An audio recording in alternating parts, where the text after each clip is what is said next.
So today we're working on our title portrait to put at the end of our restaurant selection presentation. And we're going to create that in a piece of software that's similar to Photoshop but is available online called Photopea. That's photopea.com. And when you come into here, we can get started by making a new document. And we want to match the shape of our slideshow, and so you can see there's different sizes in here, different sizes and shapes for our project, but for us this HD size will be about the same size as our Google Slides. And so with that selected, let's click create. So within here we want to take our photograph, remove the background, add a drop shadow, and then bring in our logo for that. So what I would like to do is begin with bringing in my image. So I will go up to File and say Open in Place. And if you've downloaded your file off of Google Drive or from some other location, it should be in your Downloads folder. And so I'm going to start with this image that I'm going to cut out of Reagan, who this year some of you had take your pictures. This you're listening to this in future years. Sorry you missed out on that. So I'm going to click open on that, and that's going to come in as a separate layer. So over on the right hand side, you can see that I have my layers panel. And in my layers panel, that is how I control the different pieces of my image. So you're going to see when this comes in, if I have my arrow pointer here, if you don't have these handlebars on here, you can check or uncheck these transform controls. So when you're working with images and you want to change their shape, that's called transforming. And if I just click and drag on this, it's going to distort my photo, and that's not what I want. So what I want to do when I make this bigger or smaller is hold down my shift key as I click and drag. So this way it's going to maintain the aspect ratio, the height and width of my image. Now, even though this was shot on a white background, it's a little gray. And so to make this work a little bit better, we're going to improve that. So with this layer selected here, I'm going to go up to Image and Adjustments, and I'm going to adjust the levels. The levels of my image show a graph of all the pixels in my image. You can see I have the highest going out to white and the lowest going out to black. And as I click on these sliders and move, it's going to adjust the exposure of my image based on the data that it has available. So if I'm going to move that white slider right to the edge, you're going to see that improves that quite a bit. You could also work on bringing the black one in. This is the mid-tone slider here, and you can see it can change it as well. So I want to have that so that my white looks like it's white. You can also click on this white here and click out on a pixel and see if you can get that to work. I don't like that. Let's just go back and reset that. Really, that's all I need to do for now. I'm going to hit Control Plus on my keyboard. Control Plus will zoom me in a little bit. All right, so I want to get rid of this background. Since it's all the same color, I'm going to click on my Magic Wand tool, which is the fourth tool down on my toolbox. And if I come over here and simply click, it selects pixels based on the color of other pixels that are next to it. Now it didn't get everything, so I will hold down my shift key and kind of go around the outside until I get everything selected. Now, some of this didn't get selected. I'm not going to worry about that. But also, too, if I zoom in here, you can see that because Reagan's sweater is pretty close to white, it's picking some of that up. So to remove that, I go to my Lasso tool, which is right above the Magic Wand tool. And to remove something from the selection, I hold down my Alt key. So by holding down my Alt key as I click and drag, I can circle around that, and that will remove that part from my selection. Up here, I might want to add a little bit. So if I hold down my Shift key, I can add to that. So go around and just kind of clean this up. It's probably not going to be perfect right off the bat. I might want to hold down my Shift key and add a little bit there with the shoes. So that should be pretty good. I'll do Control minus to zoom back out, and you can see that I have this selected. Now if I do a Control C, Control V, a copy and paste, you're going to see that I get the background. Well, the background's what's selected. So I'm going to undo that. So really what I want is I want the opposite of what's selected.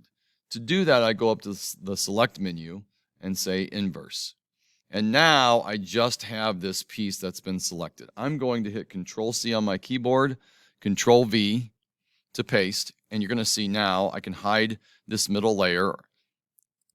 I just have that cut out. Now, if you get confused on your layers, you can actually go down to the trash can and actually remove that original layer. So I now just have my background layer and this layer here. Now, there's some garbage around here from where there was no white background. So let's clean that up with the eraser tool. If I bring my eraser tool out, it may be small or big. I like it pretty big.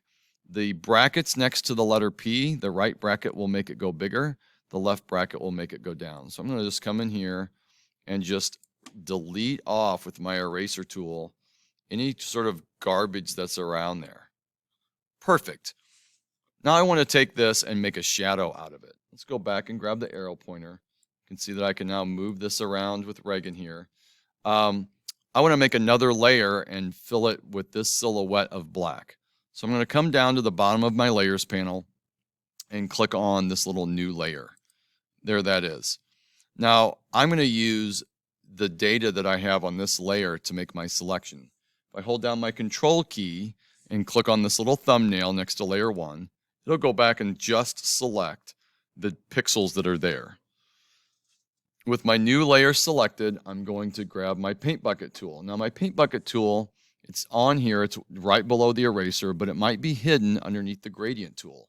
Press and hold on that until I find the paint bucket tool. I want that to be black. So if this happens to be red down here when you first started, click on this little double arrow, you'll get black, and come over and click. If you see this, let me go back. If you see that it's just like not doing all of it like that, you're on the wrong layer. You're painting over your actual picture. You want to be on this empty layer. It should paint all at once. Control D on my keyboard will deselect. Let's grab the mover tool. You can see I have now 2 separate pieces here. I want to lay this down to be a shadow. So with it selected, go up to my edit menu and go to transform. And I can start with perspective. Perspective, let me zoom out a little bit so you can see that. Perspective will allow me to sort of stretch that thing out, lay it down. I might also want to, under transform, choose distort. Will allow me to, I don't want to rotate. Let's move this like this. Yeah, let's do that.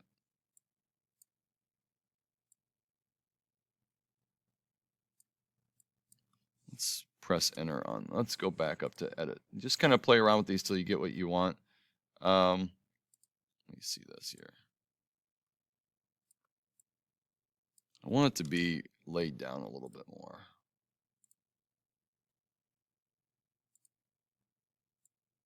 There we go. Okay. There's a shadow. You don't like it there? Move it to the other side. Okay. Now I want my shadow to be behind me, so I can change the order of my layers. If I click on layer 1 and drag it up in the layers panel, it's now above that. My shadow is a little too solid. Here's my shadow here. By clicking on the eyeball, I can tell that. Go up to your opacity and kind of take that, and you can turn that down a little bit. Okay, so there I have that. If I want things to be bigger, just remember, hold down your shift key, make it a little bit bigger, and I have that shadow. There's one other thing you can do in here if you want this to kind of fade out, is on your shadow layer, if you come down to the bottom and add a mask, and grab the gradient tool back over here, go back to my paint bucket with the gradient tool, you can click and drag. Let's grab that gradient tool. There we go. You click on that mask and drag, and you can kind of fade that out. That was a little too much. Let me bring the fill back up a little bit. And it'll kind of fade that out. You don't have to do that, but you can kind of play around with that if you have some extra time. The last step is to bring in my logo. Open in place to bring in my logo.